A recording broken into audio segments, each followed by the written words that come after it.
Bismillah ar-Rahman ar-Rahim. Let's look at OCW1. The force here, this is 32.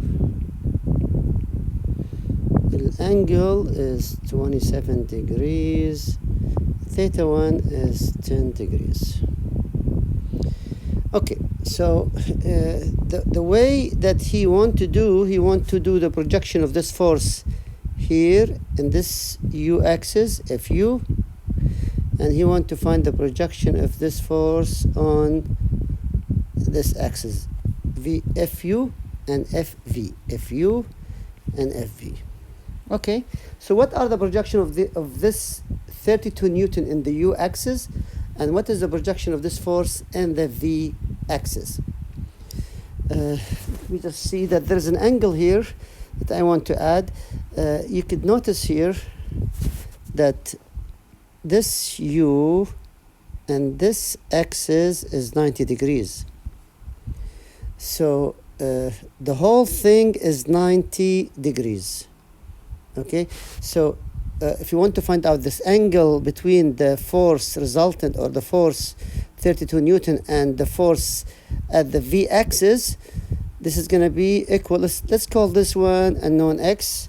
So 90, which is the angle between the axis u and this line. Let's call this one k. This is going to be 90 degrees minus 27 minus 10 to find out x. So if you plug in this into calculator, you will find 90 minus 27 minus 10, and that is 53. So x is 53 degrees. So this angle is 53 degrees between the 32 Newton and the force at the v. Now let's do the parallelogram method. This is the force Fu, unknown, and then I'm going to put the other force Fv. I'm going to put the tail of Fv on the head of Fu. So I'm going to put it like this. I'm going to assume it's like this, and of course the resultant, which is the force 32 Newton, that's going to attach the tail with the head of the second force. This is 32 Newton. Okay, you could notice here that the angle Fu with the force 32 is 27 degrees. Fu with the 32, this is 27 degrees. And also the force angle with the force V, which is this one. This is the angle between the force at the v-axis and 32 Newton. That is this angle here, 53. And we also know that the total angles of a triangle is 180.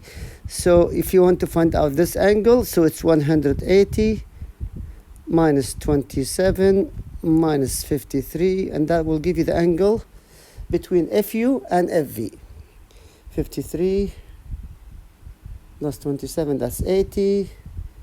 Okay, plus 100 plus 80, that's 100. So this would give you 100 degrees.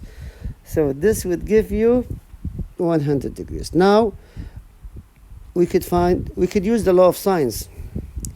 The law of sines state that 32 newtons over sine 100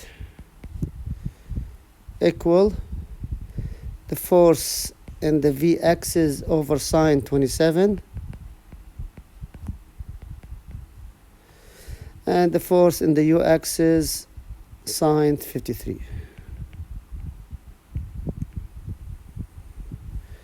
Sine 53, Fv sine 27, 32 sine 100. Okay, good. So now we could find out the force V, which is 32 sine 100 times sine 27, and let's do it like this. 27 sine times 32 over 100 sine, and that is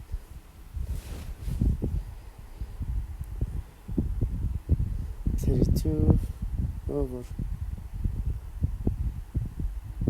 times 27. Ooh.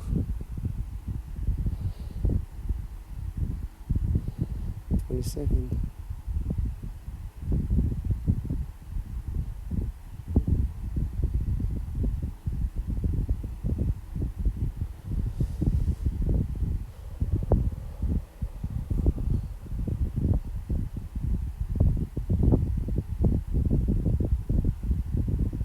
So this is 14.8.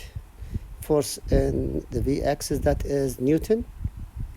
You're going to put this here, 14.8, and the force in the u-axis, 32 over sine 100 times sine 53, 53 sine times 32 over 100 sine, and that is 26 Newton. 26 Newton. So now I think this is an easy problem, and hopefully you could solve it.